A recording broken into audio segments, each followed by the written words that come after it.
भैया इधर आ जाओ। नहीं रखने ठीक।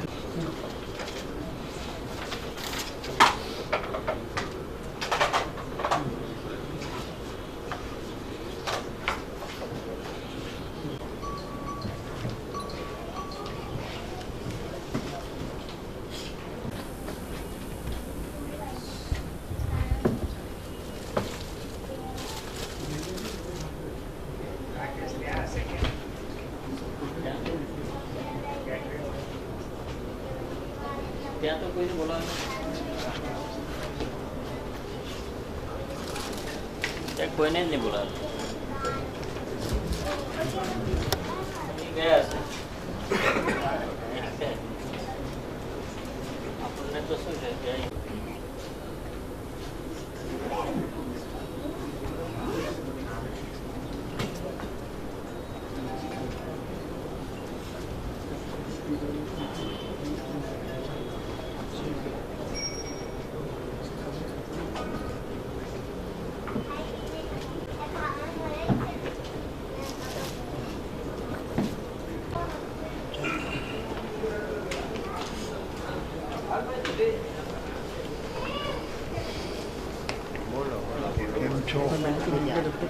તમને એમએલએથી નીકળ્યો ને તારે યાદ કરતો મેં કોઈ ખબર નહીં જો એમને ક્યારે પહોંચ્યું હોય તો આવે તો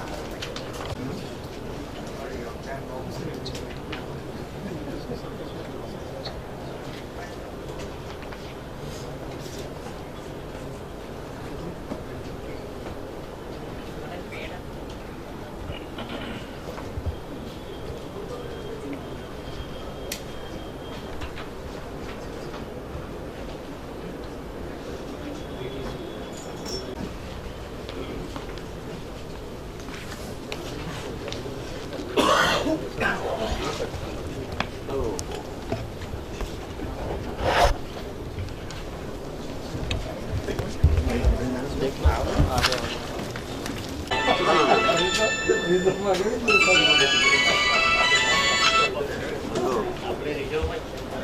मैं तो यहाँ बैठा हूँ भाई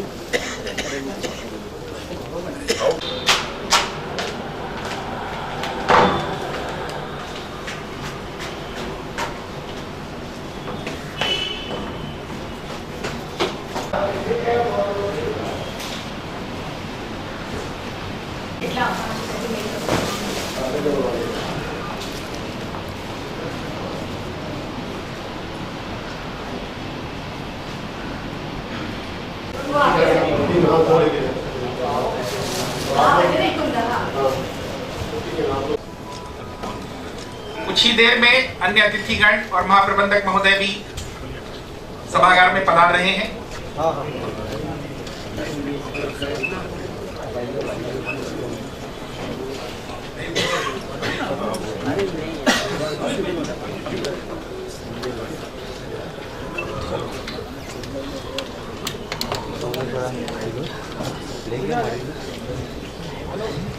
सबसे पहले हम सब स्वागत कर रहे हैं माननीय रेल मंत्री महोदय का।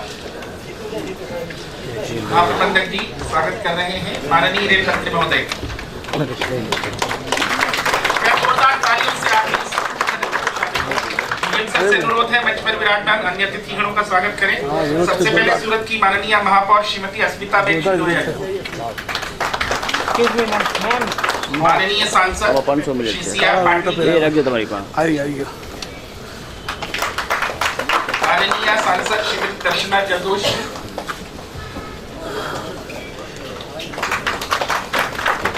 धन्यवाद महाप्रबंधक महोदय। और अब दक्षिण गुजरात चैम्बर ऑफ कॉमर्स के अध्यक्ष श्री बी.एस. अग्रवाल जी माननीय रेल मंत्री महोदय का फूलों से और स्मृति चिन्ह भेंट कर स्वागत करेंगे।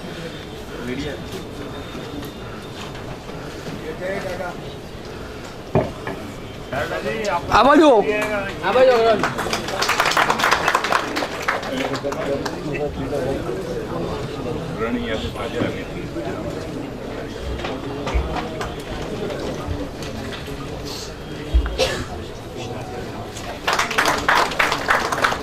धन्यवाद अग्रवाल जी।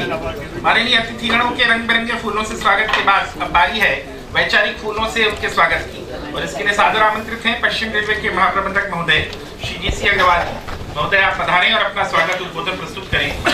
सर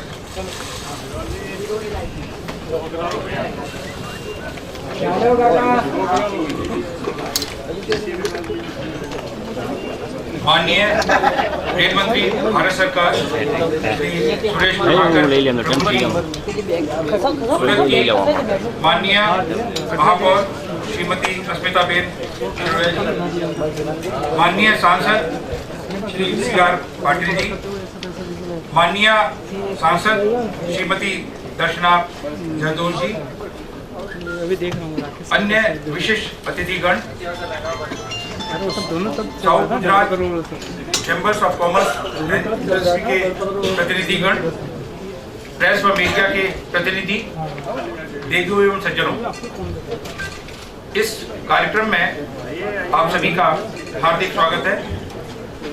मैं विशेष तौर से आज के मुख्य अतिथि माननीय रेल मंत्री श्री सुरेश प्रभाकर प्रभु जी का स्वागत करता हूं, जिन्होंने अपने व्यस्ततम कार्यक्रम के बावजूद यहाँ आकर अनुग्रहित किया है।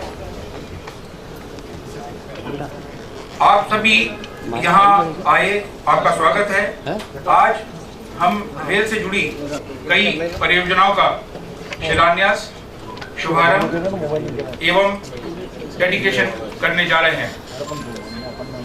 कुछ परियोजनाएं यात्री सुविधा में विस्तार करेंगी, कुछ परियोजनाएं जो रेलवे की आंतरिक क्षमता है, जो कैपेसिटी है, उसमें वृद्धि करेंगी। उसको नीचे कर दो। कुछ परियोजनाएं रेल की सेफ्टी से संबंधित है, और कुछ परियोजनाएं जो है वो हमारे माननीय प्रधानमंत्री का जो डिजिटल इंडिया की तरफ आह्वान है उससे संबंधित है।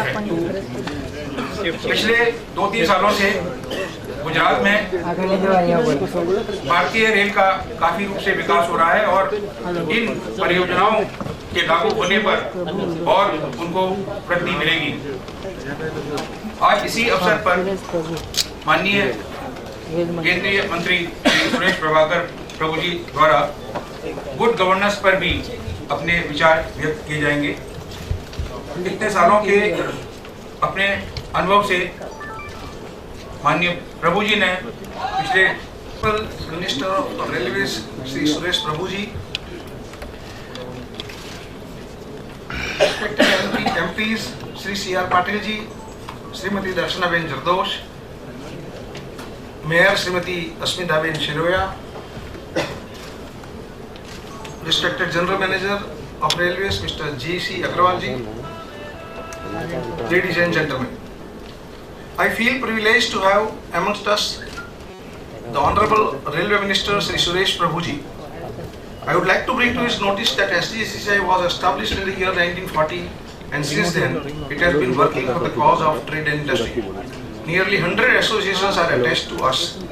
We have a sound infrastructure in the form of a convention center measuring 1,16,000 square feet spread over 1 lakh square meters of land. Surat is a hub of synthetic cloth, manufacturing 4 crores meter every day, which accounts for 40% of nation's production of synthetic cloth. It exports diamonds and jewelry worth rupees 2.25 lakh crores. 80% of the diamonds cut and polished are from Surat. Its civic infrastructure is a model in the country. We are also in the process of establishing a mega textile processing park spread over 18 lakh square meters near Surat, which will give a great boost to our exports. We are happy that Surat is going to be a model railway station, having 61-storied building and a junction for all mass transport media. We earnestly request your good self sir, to give a top priority and weightage to this so that the project work would be completed expeditiously. We have suggested several times that Udna terminal should be developed on the lines of Bandra railway station. Surat being a fastest growing city, it will be justified if a divisional office is started at Surat. Population wise, as Surat has grown at a faster rate than all the cities in India, the quota and stoppages allocated to it needs revision. You have come here, sir, to inaugurate certain projects which are quite useful for this area. We have been impressed with your dynamism and vision to take the railways to the greatest heights. Sir, we heartily welcome you and all at this August gathering. धन्यवाद श्री अग्रवाल जी। और अब हमारा अनुरोध है माननीय सांसद श्रीमती दर्शना जरदोश जी से इस शुभ अवसर पर मैडम आप अपने विचारों से मिलान्वित करें। माननीय सांसद श्रीमती दर्शना जी।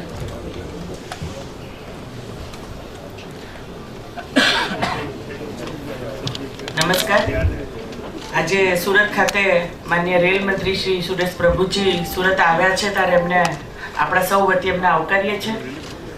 આપણી વચ્ચે ઉપસ્થિત માન્ય મેયર શ્રીમતી અસ્મિતાબેન, सांसद श्री CR पटेल जी, अग्रवाल जी, बीजा अग्रवाल जी, सौ भाईओ, चेम्बर अने पत्रकार मित्रों, आम तो घणी बधी रजूआतो 2-2.5 वर्ष थी આપણે જે કરીએ છીએ એમાંની પરિપૂર્ણ થવાની તૈયારી છે।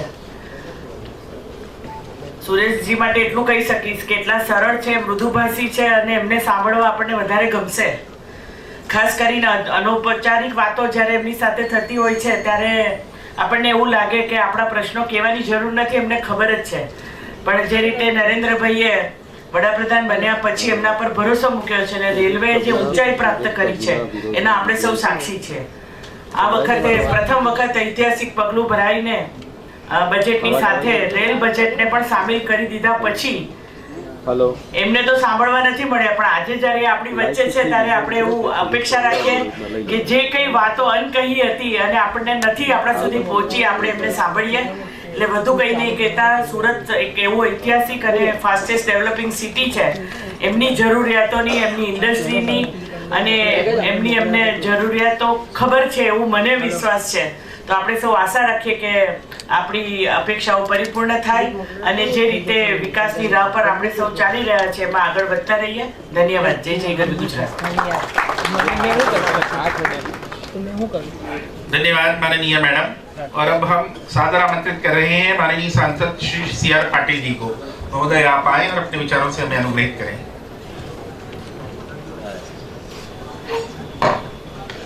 આજના કાર્યક્રમમાં આપણી વચ્ચે ઉપસ્થિત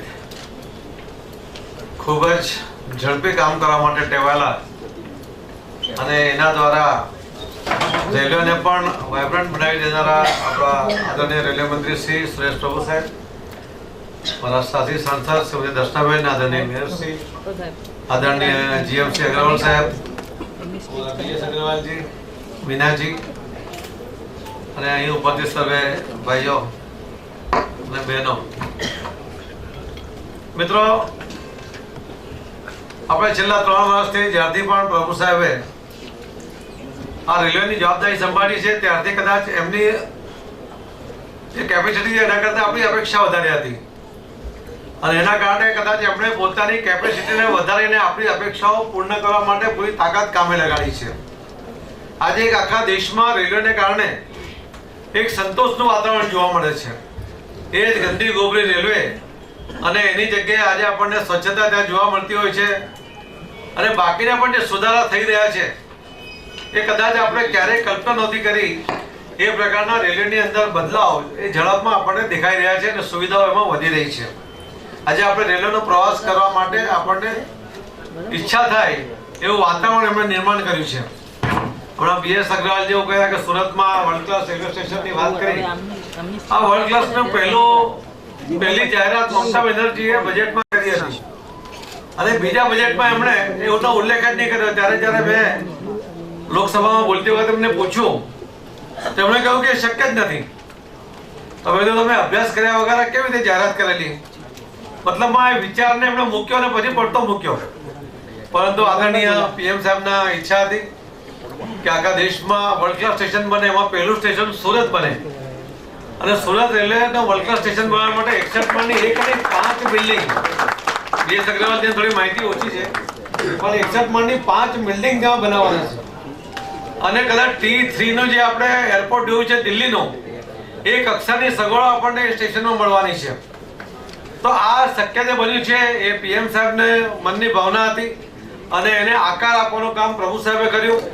જે રીતે ઝડપમાં નિર્ણય લેવાયા એની અંદર તો મોટી તકલીફ હતી અને રેલવેમાં તો એકવાર આમનો તો નિર્ણય લેવો તો 2-3 વર્ષ લાગી જાય, ટેન્ડર પાસ કર્યું તો 3 વર્ષ તો ઓછામાં ઓછા લાગે, એવી એક પ્રથા હતી. પરંતુ એક 45 વર્ષનો જે લીઝ હોય એના કારણે વાયેબલ થતો નહોતો અને એના કારણે આ કદાચ પ્રોજેક્ટને ડ્રોપ કરવો પડે એવી સ્થિતિ હતી. રાજ્ય સરકારની, ગુજરાત રાજ્યની જે જમીનો હતી જીએસટીસીની અને કોર્પોરેશનની, તેમાં તો 90 વર્ષ લીઝ પર આપી શકાય એવી વ્યવસ્થા હતી. પણ અમે જ્યારે પ્રભુ સાહેબને મળ્યા તો એમણે 1 કલાકની અંદર એનો નિર્ણય કરીને અમને આ જમીન પણ, રેલવેની જમીન પણ 90 વર્ષના લીઝ પર આપવાનો નિર્ણય એમણે 1 કલાકમાં કર્યો. 3 વર્ષ સુધી ટેન્ડરનો નિર્ણય નથી થતો. એટલે આવી રીતે ઝડપી નિર્ણય કરવા માટે ટેવાયેલા છે. આ તો મારે આટલી વાત કેવી હતી આપણે કે કયા પ્રકારની એમની કામ કરવાની પદ્ધતિ જે આખો દેશ એમને જાણે છે, તો બાકીની વાત તો આપણે એમની પાસે સાંભળીશું. એ આપણે અહીંયા આવ્યા, આપણા વિનંતીને માન આપીને આપણને અહીંયા પણ એ મળ્યા છે અને ચોક્કસ એમની રીતે આપણને વાત કરશે, એમને આપણે સાંભળીશું. ખૂબ ખૂબ ધન્યવાદ. ભારત માતા કી જય. धन्यवाद माननीय सांसद महोदय, आपके जनोपयोगी विचारों का हार्दिक आभार. और अब वह ऐतिहासिक क्षण आ गया है जब माननीय रेल मंत्री महोदय मंच पर ही रखा हुआ माउस क्लिक करके बारी बारी से 6 अलग अलग डिजिटल पट्टिकाओं का अनावरण करेंगे, जिनमें 3 शिलान्यास, 2 लोकार्पण एवं 1 शुभारंभ पट्टिका शामिल है. आप देख रहे हैं मंच के पीछे जो पर्दा है उस पर आपको नजर आएगा. एक एक जैसे जैसे हम अनाउंस करेंगे एक एक पट्टिका उस पर नजर आएगी और जैसे ही माउस क्लिक करेंगे तो उसका अनावरण होगा. सबसे पहले दसा जेतन सरगेज परिवर्तन परियोजना का शिलान्यास माननीय मंत्री महोदय करेंगे. उसके बाद होगा गुजरात में 35 सड़क निचले पुलों का शिलान्यास. आप देख रहे हैं अगली पट्टिका. जैसे ही माउस क्लिक किया गया अनावरण हुआ. तीसरा शिलान्यास है प्रतापनगर वडोदरा कारखाने में BCNHL वैगनों के POH हेतु आधारभूत सुविधा का शिलान्यास. और अब बारी है लोकार्पण की. सबसे पहले होगा गांधीधाम में वैगनों के लिए प्रधान रूटिंग ओवरहॉलिंग डिपो का लोकार्पण. आप देख रहे हैं जैसे ही माउस क्लिक किया जा रहा है अनावरण हो रहा है. और अब बारी है साबरमती में लोकोमोटिव सिमुलेटर के लोकार्पण की.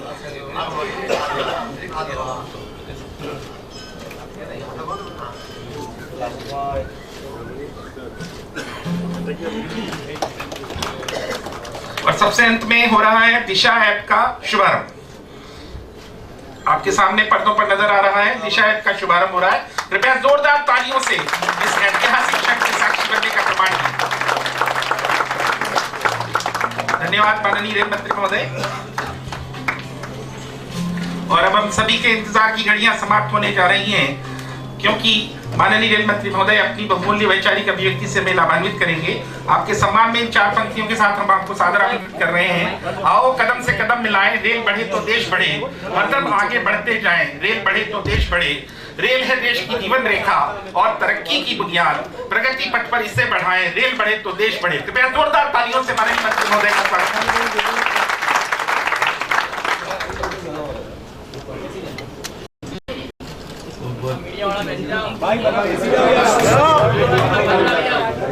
हमारी सूरत शहर की माननीय महापौर अस्मिता बहन जी, हमारे लोकसभा में मेरे 2 साथी CR पाटिल जी, दर्शना बहन जी, यहाँ के चैम्बर के अध्यक्ष अग्रवाल जी, हमारे जनरल मैनेजर अग्रवाल जी, DRM और इस कार्यक्रम के उपस्थित सभी सम्मानीय भाई और बहनों, सूरत की विशेषता है कि सूरत में लोग अपनी मेहनत से, अपनी खुद की एंटरप्रेन्योरशिप के तहत अपना भी विकास करते हैं और साथ साथ में शहर का भी विकास करते हैं। मैं मानता हूं इस तरह की एंटरप्रेन्योरशिप हमें अग्रवाल जी कहीं देश में और जगह नहीं दिखाई देगी।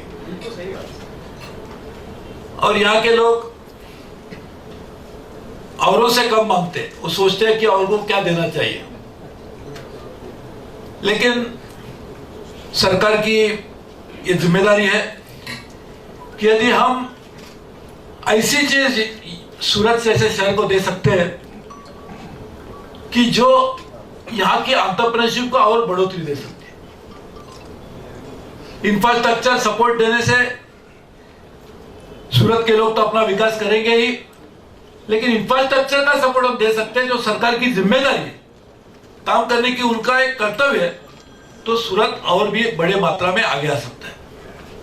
और यही सोचकर हमारे देश के सम्मानीय प्रधानमंत्री नरेंद्र मोदी जी ने हमेशा ये कोशिश की है कि दो अलग अलग ट्रैक से देश का विकास हो सकता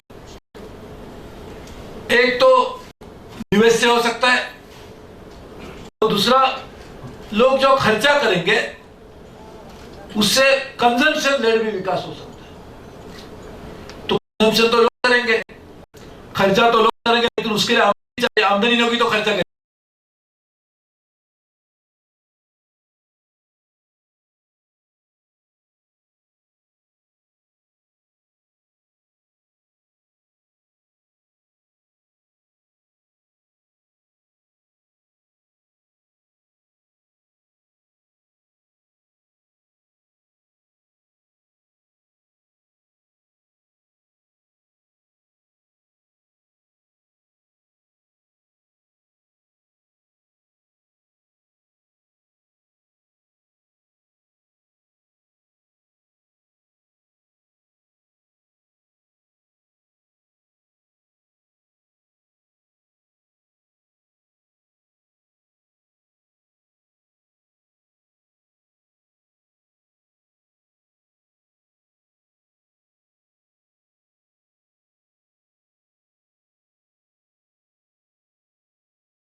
मैंने पहले उसका एक थोड़ा सा आपको पर्सपेक्टिव बताता हूँ, बैकग्राउंड बताता हूँ।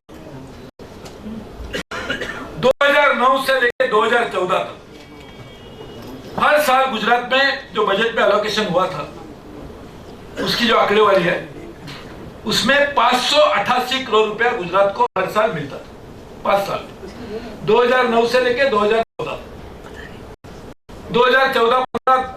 2016-17 हमारा बजट हम लोगों ने प्रेजेंट किया। उसमें हम लोगों ने एवरेज पैसा दिया गुजरात को 2467 390% increase in the outlets.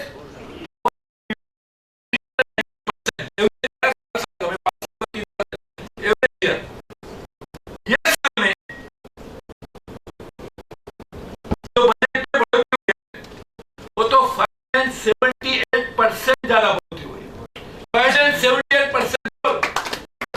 इसमें ये साल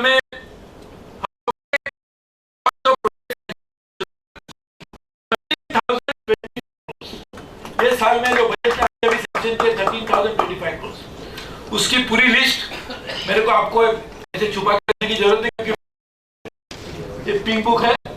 आप कोई भी जाके, मैं जो आपको बोल रहा हूँ वो पिंक बुक में जाके कोई भी उसको डाउनलोड कर सकता है। इसमें हमने फ्राइडे को उसको अपलोड किया था। इसमें करीबन अलग अलग तरीके के जो प्रोजेक्ट्स है, इसमें नई लाइन्स भी है, गेज कन्वर्जन है, डबलिंग है, इलेक्ट्रिफिकेशन है, ट्रैफिक फैसिलिटीज है, आरओबी आरयूबी है, ब्रिज वर्क्स है, सिग्नलिंग, टेलीकम्युनिकेशन है, वर्कशॉप्स है, पैसेंजर एमिनिटीज है, इस तरह के अलग अलग जगह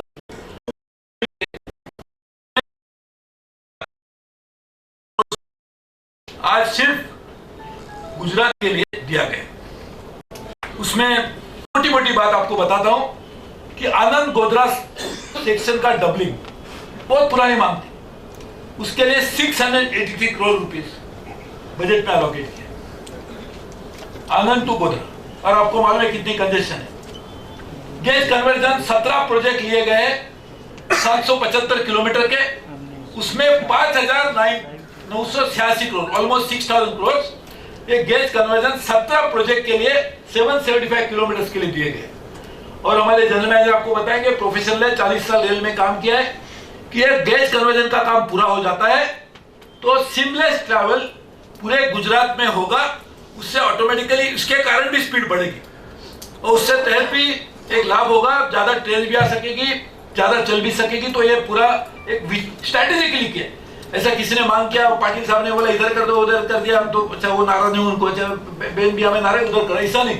हम लोगों ने स्ट्रैटेजिक विजन करके पूरी मात्रा में गुजरात की क्या जरूरत है उसको ध्यान में रखते हुए रेल के लोगों को लाभ किस तरह से हुआ, इस तरह का पूरा बजट देश का ऐसे ही बना है।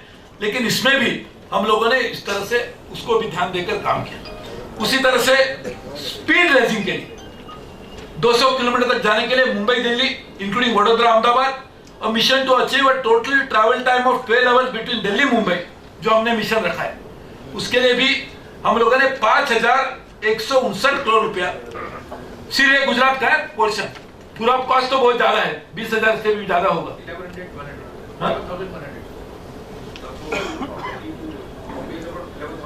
11,500 करोड़ सिर्फ गुजरात का पोर्शन, उसमें 5,159 करोड़ है।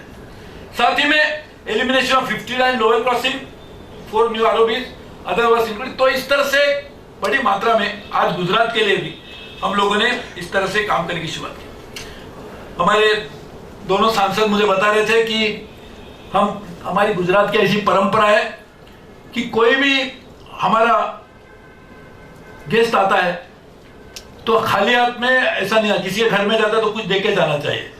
तो मैं बोला मुझे पहले बताया नहीं था, मैंने तो बैग भी नहीं लाया, तभी क्या करूं। तो इसके लिए मैंने आपको कहना चाहता हूं कि जिस तरह से सूरत देश का एक बहुत बड़ा कमर्शियल सेंटर है, विश्व का एक सबसे बड़ा डायमंड के लिए भी एक if not the biggest, one of the very important centres, तो इसको ध्यान में रखते हुए कनेक्टिविटी होनी चाहिए। इसलिए मैंने पिछले बजट में कहा था कि हम लोग 4 नए ट्रेन के प्रोडक्ट लॉन्च करेंगे। एक तो था हमसफर, जिसकी हमने शुरुआत भी कर दी। दूसरा था अंत्योदय, जो आम आदमी के लिए एक पूरी ऑन रिजॉर्ट, लेकिन बहुत अच्छी सुविधा रहेगी। तीसरा उदय, जो रात को निकल के सुबह जहां आपके डेस्टिनेशन पे पहुंच जाएगी। और चौथा था तेजस, वो एक high and product, very high ended product. वो प्रोडक्ट सबसे ज्यादा स्पीड से चलेगी, एम्यूनिटी भी बहुत अच्छी होगी। उसकी शुरुआत हम मार्च अप्रैल में करेंगे, फिर उसका नया पूरा डिजाइन बन रहा था। 3-4 जगह हमने अनाउंस किए थे, लेकिन आज मैं कहना चाहता हूं, अभी उसका डेट मैं नहीं बताऊंगा क्योंकि डेट 15 दिन से उसी दिन चलना चाहिए, लेकिन बहुत ही जल्द हम तेजस ट्रेन सूरत और मुंबई के बीच में चलाएंगे। तो मुझे लगता है इसका लाभ आपको इतना होगा कि बहुत कम समय में 2-2.5 घंटे में, 2-2.5 नहीं, लेकिन 2.5 से थोड़ा इधर उधर अब, और उससे भी कम शायद आगे जब स्पीड बढ़ेगी तब आप पहुंच पाएंगे। और इसका इतना अच्छा ये भी रहेगा, पेट्रोनेज भी उसका मिलेगा, मुझे पूरा विश्वास है। तो ये भी हमने करने का एक तरीका है। साथ ही में जैसे अभी अग्रवाल साहब बता रहे थे कि 15 तारीख को हम लोग स्टेशन डेवलपमेंट के लिए, रीडेवलपमेंट के लिए जो काम चल रहा है उसका एक टेंडर खुलेगा। और पूरी व्यवस्था हमारी ऐसे की है, क्योंकि आज हम गुड गवर्नेंस के ऊपर भी कुछ आपको बताना चाह रहे थे कि गुड गवर्नेंस का एक सबसे ज्यादा, what is the most cardinal principle of good governance has to be transparency. तो पूरे रेलवे में हम लोगों ने पूरी मात्रा में ट्रांसपेरेंसी लाने की शुरुआत की। सबसे पहली शुरुआत तो मैंने खुद से की थी कि आज तक जब तक रेलवे मंत्री बना, आपको मैंने बताया कि कितने बड़े मात्रा में हमने एक्सपेंडिचर को बढ़ाया। नॉर्मली एक्सपेंडिचर बढ़ाने के बाद मंत्री सोचेगा ज्यादा फाइल आएगी तो अच्छा है, ये मेरे पास अभी एक्सपेंडिचर बढ़ गया है, तो एक्सपेंडिचर किसका बढ़ेगा, किसकी आमदनी भी बढ़ सकती है। लेकिन हम लोगों ने एक्सपेंडिचर बढ़ाने के बावजूद भी 1 रुपए का टेंडर भी मेरे पास आज तक नहीं आया है और कभी आएगा भी। 1 रुपए का टेंडर नहीं है। तो हमने व्यवस्था की है कि पूरी मात्रा में ई टेंडरिंग रहे, पूरी मात्रा में उसका ट्रांसपेरेंट बेसिस पर है। तो ये भी हमारा जो चल रहा है सूरत का, वो भी पूरी मात्रा में ई टेंडरिंग के माध्यम से रहेगा। हमने अपॉइंटमेंट में, आपको मालूम है नौकरी के लिए लोग कहीं ना घूमते बेचारे, कोई ना कोई उनको फंसा देता है। तो विश्व की सबसे बड़ी ऑनलाइन एग्जामिनेशन, 1 करोड़ लोग बैठे थे, हमने पूरी एग्जामिनेशन ऑनलाइन कर दी। ये भी हमारी कोशिश है। पूरी मात्रा में जो भी ट्रांसफर पोस्टिंग भी होता है, मैंने मानता हूं कि 100% उसमें ठीक गया होगा, लेकिन उसके लिए भी हमने एक पारदर्शी व्यवस्था बनाई है। यानी जहां जहां भी गलत चीज हो सकती है उसको ठीक करने के लिए काम किया। वैसे भी स्क्रैप का भी हमने पूरी मात्रा में आज ई टेंडरिंग के पोर्टल के तहत करे।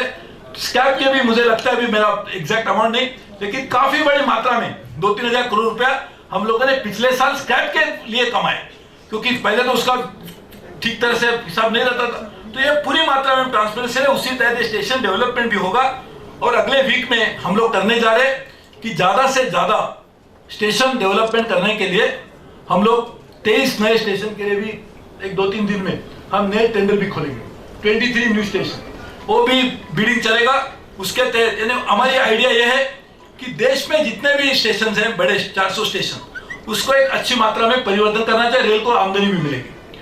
कुछ दिन पहले हम लोगों ने देश में पहली बार एक नॉन फेयर रेवेन्यू पॉलिसी बनाई। उसके तहत 17,600 करोड़ रुपए रेल को सालाना 10 साल के बाद मिलेगा। उससे स्टेशन डेवलपमेंट से जो पैसा मिलेगा उसमें इंक्लूड नहीं है, डिजिटल पेमेंट से कितना आएगा उसको भी इंक्लूडेड नहीं है। लेकिन नॉन फेयर रेवेन्यू भी रेलवे के बढ़ाने के लिए भी हम लोगों ने शुरुआत की है, जो पहले कुछ बड़ी मात्रा में नहीं हुआ करता था। साथ ही में गुजरात के लिए हम लोग एक ज्वाइंट वेंचर कंपनी गुजरात सरकार के साथ हमने बनाई। वैसे तो 9 राज्य ने मान लिया है, 16 राज्यों ने इन प्रिंसिपल क्लियरेंस दिया है। आइडिया यह है कि आज जो मैंने आपको बजट की फिगर बताई, ये बजट की फिगर में इतने बड़े मात्रा में बढ़ोतरी होने के बाद भी यदि राज्य सरकार और हम मिलकर नई कंपनी बनाकर वो छोटी इक्विटी लेंगे, हम भी लेंगे, हम लोग मार्केट बोरिंग करेंगे और उसके तहत भी बड़ा इंफ्रास्ट्रक्चर बन सकता है। और उसमें ownership will be shared with the state government. पहले प्रोजेक्ट बनते थे तो only cost was shared, 50% cost share करेंगे। तो रेलवे का डिपॉजिट करते थे, पहले कॉस्ट जब डिपॉजिट किया तब कॉस्ट थी 1,000 करोड़ रुपया, बीच में 10 साल कुछ हुआ ही नहीं। अभी रेलवे बोलेगी 10,000 करोड़, उसके बढ़ गया और 5,000 करोड़ लेके आई। तो वो ना देने की स्थिति में थे, ना रेलवे ने कुछ कर पाए। तो इसके लिए अभी हम management ownership will all be with the state government और ज्वाइंटली हम उसको मैनेज करेंगे। स्टेट गवर्नमेंट को 51% दिया है ताकि उनको भी लगे कि हमारी ये देश के इतिहास में एक बहुत ही क्रांतिकारी है, क्योंकि railway was the most centralised organisation. अभी railway will be also working in tandem with the state government and work as in a spirit of cooperative federalism. इसमें हम पीपीपी के तहत, आपको पता है कि गुजरात में सबसे बड़ी कोस्ट लाइन है, तो कोस्ट पोर्ट कनेक्टिविटी जितनी देंगे उतना ट्रेड बढ़ेगा, कॉमर्स बढ़ेगा, एक्सपोर्ट बढ़ेगा, इंपोर्ट्स बढ़ेंगे, लोगों का एम्प्लॉयमेंट मिलेगा। तो पोर्ट कनेक्टिविटी के लिए भी हम लोगों ने पॉलिसी बनाई, जो भी आके अपने तहत इन्वेस्टमेंट करना चाहेगा उसके लिए भी करेंगे। और साथ साथ में हम लोग मल्टी मॉडल ट्रांसपोर्ट सिस्टम भी रेलवे के इंफ्रास्ट्रक्चर के साथ बनाएंगे, ताकि लोगों को, आप जैसा जो बिजनेस करने वाला आदमी है वो नहीं चाहता कि 10 लोगों को जाके मिले कि आपका क्या है, हमको माल भेजना है, क्या माल है ये, तो आप जाके उधर वो काउंटर पे जाइए, वो उधर के गए तो बस पे जाइए, बस पे गए तो बोलते रिक्शा के पास जाइए, रिक्शा वाला बोलेगा और एक ऑटो टैक्सी वाले के पास जाइए। एक ही जगह पे सबको एक मल्टी मॉडल ट्रांसपोर्टेशन का सोल्यूशन मिलना चाहिए। ये करके हम लोग ने एक कंपनी बनाने की भी कल्पना है, अभी देख लेते हैं उसको कैसा आकार लेता है, लेकिन ये मल्टी मॉडल करने की भी हमारी इच्छा है। साथ ही में मैं अग्रवाल साहब आपको विनती करना चाहता हूँ कि रेल में इतने बड़ी मात्रा में निवेश भी हो रहा है। हमारे देश में जो स्मॉल एंड मीडियम एंटरप्राइज है वो सही मायने में हमारा देश का बैकबोन है। हम इस बात को हमेशा नजरअंदाज करते हैं कि सबसे ज्यादा देश का जो एक्सपोर्ट्स है वो एक्सपोर्ट भी एसएमई करती है, सबसे ज्यादा एम्प्लॉयमेंट भी वही जनरेट करते हैं, सबसे ज्यादा इकोनॉमिक आउटपुट भी उनकी वजह से आता है। बड़ी कंपनियां काम कर पाती है क्योंकि एंसिलरी उनको सपोर्ट करती है, उसके लिए कम पाती है। तो इसके लिए हमने भी एक तय किया, मैंने एक डिसीजन लिया है, हम लोग वेंडर डेवलपमेंट प्रोग्राम रेलवे ने डेवलप किया ताकि आपको भी पता चले कि रेलवे में कौन सी अपॉर्चुनिटीज है जिसमें हमारी स्मॉल मीडियम एंटरप्राइज भी पार्टिसिपेट कर सकती। तो ये जो वेंडर डेवलपमेंट प्रोग्राम है वो आप आपकी चैम्बर की तरफ से आप भी चलाइए, तो लोगों को भी पता चलेगा, यहाँ के आपके जो मेंबर है उनको भी कुछ नए बिजनेस की अपॉर्चुनिटीज मिलेगी। और यहाँ भी आप बताइए कि और भी ट्रांसपेरेंट उसको किस तरह से किया जा सकता है ताकि सब लोगों को इक्वल अपॉर्चुनिटी मिल सके। तो ये जो प्रोग्राम है इसमें आप अभी हमारे दूसरे जो अग्रवाल जी आपके बाजू में बैठे उनसे नंबर लीजिए, हमारे मेंबर रोलिंग स्टॉक है मिस्टर गुप्ता, उनको ये आपके पास प्रोग्राम भेजेंगे। यहाँ हमारे कोई ऑफिसर आएंगे, आपके मेंबर्स को बताया जाएगा कि किस तरह से रेलवे में आपको कुछ बेचना है, कुछ सप्लाई करना है, किस तरह से कर सकते हैं। Idea is that we should try to engage as many more and more small and medium enterprises and they should become part of a supply chain of the railways। तो जो supply chain बढ़ेगी उसी तरह से हमारे ज़्यादा employment opportunity बढ़ेगी। तो इसके लिए ये भी हमने करने की शुरुआत की है। तो मैं आप सबको इसके लिए धन्यवाद भी देता हूँ। इस रेल बजट में पिछले 1.5 साल से मैं कोशिश कर रहा था कि हमारे एक रेल में सेफ्टी फंड बनना चाहिए, और इसके लिए मैंने प्रपोजल 1.5 साल पहले हमारे वित्त मंत्री जी को दिया था। इस बजट में उसको मान लिया गया है और 1.5 साल की लगातार कोशिश के तहत आज मैं कहता हूँ, मैं प्रधानमंत्री जी को भी धन्यवाद देता हूँ, वित्त मंत्री जी को भी धन्यवाद देता हूँ कि 1 लाख करोड़ रुपए का सेफ्टी फंड देश के इतिहास में पहले 1 लाख करोड़ रुपए, और उसका इस्तेमाल हम ऐसा करेंगे 1 लाख करोड़ ये हो गया, 1,31,000 ये हो गया, और 8.5 लाख रुपए का तो हमारा जो टारगेट है उससे भी 1 लाख करोड़ तो उसके ऊपर भी जाएगा, क्योंकि वो 8.5 लाख करोड़ हमने तय किया था, सेफ्टी फंड उसमें इंक्लूड नहीं था। ये पैसा इस तरह से इस्तेमाल होना चाहिए कि जिसमें ट्रांसपेरेंसी तो हो ही हो, तो बेसिक है ही, लेकिन क्यों हम नॉर्मल कोर्स में करेंगे कि जैसे कि अभी नए ट्रैक डालेंगे तो एक वही स्पीड से 100 किलोमीटर स्पीड से डालने वाले, क्यों ना हम उसको एक पहले ही अपग्रेड करके 200 किलोमीटर का अभी क्यों नहीं प्लान करें। तो ये करने के लिए भी हम लोगों ने, मैंने डिसीजन लिया है, हम एक टॉप के इंटरनेशनल एक्सपर्ट्स को लाकर हम लोग उसको भी अपग्रेड करेंगे। यानी अभी तो रेलवे तो infrastructure because of this even in normal course of business will get upgraded. तो ये भी करने के लिए हमने शुरुआत किया। तो safety, customer experience, speed, convenience of people, all of that now will be integrated into a corporate strategy of the railways, and we are working on that. So I really wish to congratulate all of you for being so helpful to us. As I said, transparency and all of this is part of the good governance. Good governance means that we have to deliver in a manner that is expected of the government, but something more and better than what even people ever expected. That is good governance. Normally what we will do, but why not do it even better than what others are expecting from you? And that's why we have prepared a corporate plan. Agrawal ji, और एक मैं आपको request करना चाहता हूँ कि हमारा जो पूरा कॉर्पोरेट प्लान है वो मैं हमारे आपको भेजेंगे, आप सब मेंबर्स को दे दीजिए, because good governance implies that it should be participatory. Let people also give ideas about what they feel about it. In fact, first time in which we involved as many people as possible to get their feedback. In fact, one of the largest ever crowdsourcing event was held between 18th and 20th of November. We call it Rail Vikas Shivir. Each and every employee of the railway participated in it directly or indirectly by giving his ideas to the development of railway. And this Rail Vikas Shivir was such a great success. Prime Minister spent most of the time on this Shivir, and the response was so phenomenal. So now we have created a new office called Transformation Office in the railways. So the railways will work on the normal course of काम चलते रहेगा. But outside of that, we have created a transformation office to look at each and every activity based on the idea that we generated from the people themselves, marrying it with international experts, and therefore the corporate strategy is based on field experience of all the employees, of all the different number of people that we met during the road shows, as well as getting the best international experience. And all of that is now getting implemented through a transformation office. So I'm sure in the course of next 5-7 years, when all of this will be completed, the railway is already, but a change of next years. All the best. Thank you very much. And Agarwal ji, आप जरा उनको पूरा information देते, so we can circulate to all the members. So this will be very helpful. Thank you very much. Jai Hind, Jai Gujarat. यहाँ आकर इस कार्यक्रम को सफल बनाया. धन्यवाद. जय हिंद.